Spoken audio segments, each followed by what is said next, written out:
کل رات میں کہنا آپ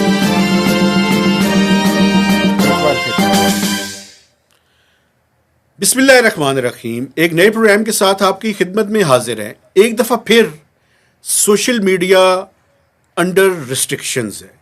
پاکستان میں جب حکمرانوں کا جی چاہتا ہے وہ اس کی بندش کی طرف چل نکلتے ہیں. اور یہ دوسری دفعہ ہو رہا ہے ان ریسنٹ ڈیز کہ سوشل میڈیا کو ایک بار پھر بند کیا گیا ہے. گیلانی صاحب، یہ کس طرح کے الیکشنز اور کیسی جمہوریت ہے کہ جس میں حکمران اور جو مقتدر حلقے ہیں وہ سوشل میڈیا کی تپش کو بھی برداشت نہیں کر رہے؟ یہ مرحلے کافی عرصہ سے ایسا ہو رہا ہے. بارہا ہم اس چیز کو پوائنٹ آؤٹ کر چکے ہوئے ہیں ایز اے جرنلسٹ بھی کہ یہ جو سینسرشپ ہے اسٹیٹ کی طرف سے یا ایون گورنمنٹ کی طرف سے، جو کہ ایک ناجائز ہے پولیٹیکل ایشوز پہ میرا خیال ہے، تو یہ فریڈم آف ایکسپریشن کو سپریس کرنا، یا اگر آپ تنقید نہیں برداشت کر رہے تو اس کو سپریس کر دیں آپ. تو یہ علامتیں دیکھیں اچھی نہیں ہیں. یہ سننے میں یہی آ رہا ہے کہ پاکستان تحریک انصاف کا کوئی یہ فنڈ ریزنگ تھی اور اس کی وجہ سے یہ سارا کچھ ہوا، اور سوشل میڈیا جو اپلیکیشنز تھیں ہماری پاکستان میں وہ کافی ڈاؤن رہی.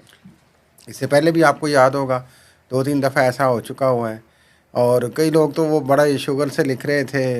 میں دیکھ رہا تھا سوشل میڈیا اور واٹس ایپ میں کہ P T I بمقابلہ P T A.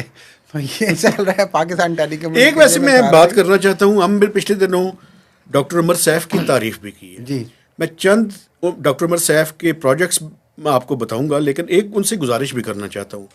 آپ کی جتنی باتیں ہیں گڈ فیل فیکٹر والی، وہ ساری کی ساری بڑھ جاتی ہیں جب اس طرح کا اقدامات جو ہے وہ پاکستان کے اندر ہوتا ہے. آپ جتنا نیریٹو بلڈ کرنے کی کوشش کر رہے ہیں وہ نیریٹو مہینوں پیچھے چلا جاتا ہے جب پاکستان کے لوگ اور پاکستان سے باہر بیٹھے ہوئے لوگ یہ وٹنس کرتے ہیں کہ یہاں پہ ٹالرنس کا لیول اتنا گر چکا ہے کہ یوٹیوب، ٹویٹر، فیس بک، انسٹاگرام، یہ چاروں کے چاروں پلیٹ فارمز ان کو کئی گھنٹوں تک اویلیبل نہیں تھے. ایک بات میں اور کرنا چاہتا ہوں، ڈاکٹر عمر سیف صاحب اگلے چند دنوں میں کچھ پروجیکٹس لانچ کر رہے ہیں، اور ان کا ایک بہت بڑا پروجیکٹ جو کہ بہت ہی زبردست ہے وہ ہے کہ پے پال، جو کہ بہت بڑا ایشو تھا فری لانسرز کا. اناؤنسمنٹ بھی میرے خیال میں فارملی ہو چکی ہے. نہیں، فارملی نہیں ہوئی. 4 تاریخ کو لانچ کریں گے، 11 تاریخ کو لانچ کریں گے. ٹھیک ہے. اس کے تحت پے پال ڈائریکٹ پاکستان نہیں آ رہا، لیکن ایک اور کمپنی ہے جس کے تھرو وہ وہاں سے وہ پیمنٹس لیں گے اور وہ فری لانسرز کے لیے پاکستان کے جو بینکس ہیں ان میں پہنچانے کے ذمہ دار ہوں گے. پرووائڈیڈ فارمل ہونڈی ہوگی نا یہ، پرووائڈیڈ 50% ڈالرز ریٹینشن رکھنی ہوگی ان اکاؤنٹ ہولڈر. چلیے یہ اچھی کوشش ہے، لیکن جو آپ فرما رہے تھے عمر سیف صاحب کی کہ بطور سائنس اینڈ ٹیکنالوجی جب آپ یہ کرتے ہیں تو انفارمیشن آئی ٹی یہاں کے کتنے پیچھے آپ چلے جاتے ہیں. تو میرا خیال ہے کہ کچھ چیزیں تو جو ہیں وہ ان کے کنٹرول میں نہیں ہیں. آپ یہ دیکھیں جو پریس ریلیزز بڑے گھر سے آتی رہی ہیں پچھلے کچھ عرصہ میں، خاص طور پہ 9 مئی کے بعد، ان میں تواتر سے سوشل میڈیا کے بارے میں ذکر کیا جاتا ہے. سوشل میڈیا کو ارسپانسبل میڈیا سمجھا جاتا ہے، ایون کہ ایول سمجھا جاتا ہے. اور ابھی حالیہ جو پریس ریلیز آئی ISPR کی طرف سے، بڑے گھر کی طرف سے، اس میں بھی سوشل میڈیا کے حوالے سے انڈیکیشنز دی گئیں. تو میرا خیال ہے کہ بڑے گھر کے جو سب سے بڑے فرد ہیں وہ اس چیز پہ ابھی کنونس نہیں ہیں، بلکہ ایک خطرہ میں آپ کو بتا دوں آنے والے وقتوں میں بڑی شدت سے منڈلا رہا ہے پاکستان میں کہ سوشل میڈیا کے پہ سیریس قسم کی ریسٹرکشنز لائی جا سکتی ہیں. اچھا، ہاں جی، تو یہ بھی ایک ہمارا مسئلہ ہے. ہو جائے، ہاں جی، بندی نہ ہو جائے، کام سارا بڑی نہ جائے. دیکھیں اللہ تعالیٰ، لیکن یہ ہے کہ اس سے بہت سارے انٹرنیشنل ایشوز کریٹ ہوتے ہیں. پھر فریڈم آف ایکسپریشن کا رائٹ تو ہے ہی، اس کے علاوہ فریڈم آف اسپیچ کا ہم بار بار اپنے پلیٹ فارم پہ بھی بات کرتے ہیں مہتاب صاحب کہ جو چیز بھی کہنی چاہیے ذمہ داری سے کہنی چاہیے، چاہے وہ جرنلسٹ ہوں چاہے پبلک ہو. گندی زبان، بدتمیزی، گالم گلوچ نہیں ہونا چاہیے. اچھا، ایک چیز بار بار وہی سوال ہے کہ یہ ساری ٹریننگ کہاں سے آئی تھی 5th جنریشن وارفیئر کی؟ یہ سارا کچھ اب آپ اس طرح سے جب آپ گھبرا گئے ہیں تو آپ اس طرح کی چیزیں کر رہے ہیں کہ آپ راستوں کو روک رہے ہیں سینسرشپ کر کے، اور آگے اس طرح کی آپ اندیے دے رہے ہیں کہ پابندیاں لگائیں گے. میرا خیال ہے یہ کوئی ترقی کا اچھا راستہ نہیں ہے. ایک میں ریکویسٹ کروں آپ سے، دیکھیں میں آپ کو بتاؤں، یہ پابندیاں حل نہیں ہے. آپ اپنا نیریٹو اتنا مورل گراؤنڈز کے اوپر رکھیں کہ وہ پاکستان کے لوگ اس کو پسند کریں، اگر آپ کے پاس مورل گراؤنڈ ہیں.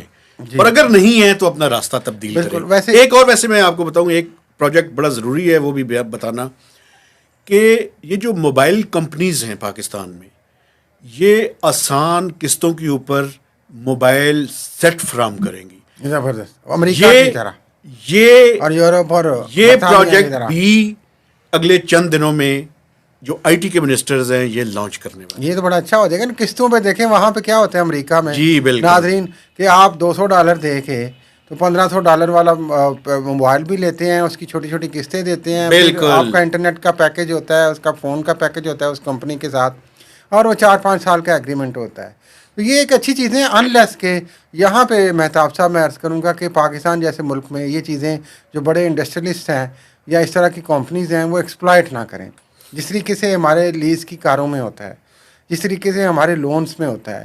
اگر آپ ان چھوٹی چھوٹی خوشیوں جو موبائل کی خوشیاں ہیں ان پہ بھی آپ اس طریقے سے بڑے بڑے مارجن کے ساتھ لوگوں سے پیسے لیں گے تو وہ میرا خیال ہے وائبل نہیں رہ جائے گا. ایک آپ کی اور میں بات کو بڑھاؤں، یہ جو پے پال کے ساتھ ایک کمپنی کر رہی ہے، یہ بھی سوال ابھرتا ہے کہ وہ پیونیئر کے نام سے وہ کمپنی ہے، PAYONER، کہ وہ کمپنی اپنے چارجز کتنے ڈیڈکٹ کرے گی. جی. یہ بڑا امپورٹنٹ سوال ہے، چونکہ یہ پتہ چلنا چاہیے کہ یہ نہ ہو کہ درمیان میں جو تھرڈ پارٹی ہے اس کے چارجز ہی اتنے زیادہ ہوں کہ یہ جو فری لانسرز ہیں، اور میں آپ کو بتاؤں 4 ملین سے زیادہ فری لانسرز ہیں پاکستان میں، اور یہ وہ بچے ہیں اور بچیاں ہیں جو گھر میں بیٹھ کر پاکستان کے لیے اور اپنے گھر والوں کے لیے بڑا امپورٹنٹ کام کر رہے ہیں. ہاں جی، ان تو وہ ظاہر انہیں ہے انکریج کرنے کی ضرورت ہے، اور کم سے کم روزگار بھی چارجز کما جو ہے رہے وہ ہیں. ریڈکشن ہو. ایگزیکٹلی. میرا خیال ہے کہ یہ جو آخری بات ہم کرنا چاہ رہے ہیں جانے سے پہلے، اجازت لینے سے پہلے، کہ جو بھی آپ پالیسیاں لائیں، چاہے وہ سائنس اینڈ ٹیکنالوجی والے ہوں، آئی ٹی والے ہوں، ریاست ہوں، حکومت ہو، پارلیمان ہو، آپ پبلک فرینڈلی پالیسیز لائیں. آپ انویسٹر فرینڈلی پالیسیز نہ لائیں، آپ انڈسٹریلسٹ فرینڈلی پالیسیز نہ لائیں. آپ ایسی پالیسیز لائیں جس سے عوام کو فائدہ پہنچے. دیکھیں اکانومی یا جو وہ بڑے کاروباری لوگ ہیں ان کی تو چیزیں بکنی ہی بکنی ہیں، ان کو تو فائدہ پہنچنا ہی ہے. لیکن اگر آپ پبلک کے لیے کچھ اچھا سوچ لیں گے تو وہ امریکہ اور باقی ملکوں میں یہی تو ہمارے اور ان کے درمیان فرق ہے کہ وہاں پہ پالیسیز جو ہوتی ہیں وہ پبلک فرینڈلی ہوتی ہیں. لیکن ہم امید کرتے ہیں کہ انشاءاللہ یہ پاکستان ایک میں بھی اس ایسی میں پالیسیز آ جائیں گی. ایک اور بھی حال ہے، جب آپ اسکیل زیادہ پیمانے پہ کام کرتے ہیں جی، تو اس ٹائم بہتر یہی ہوتا ہے کہ ریٹ یا چارجز زیادہ رکھنے کے بجائے کم کام رکھیں کرنا جائیں. کہ پروفٹ مارجن آپ کو ویسے ہی بڑھ جاتا ہے. جائے گا، اسکیل آف اکانومی پہ جائیں رادر کہ آپ تو ریٹس کو زیادہ انہی رکھیں. نیک خواہشات کے ساتھ ناظرین، مہتاب حیدر صاحب کو اور مجھے اجازت دیجیے اور اپنا فیڈ بیک دیجیے، اور ہم کوشش کرتے ہیں کہ مختلف موضوعات پہ مختلف طریقے سے بات کریں اور آپ تک پہنچائیں. تو آپ کا فیڈ بیک اس میں بہت ضروری ہے. ایک اور اجازت پروگرام دیجیے. میں دوبارہ ملیں گے. اللہ حافظ.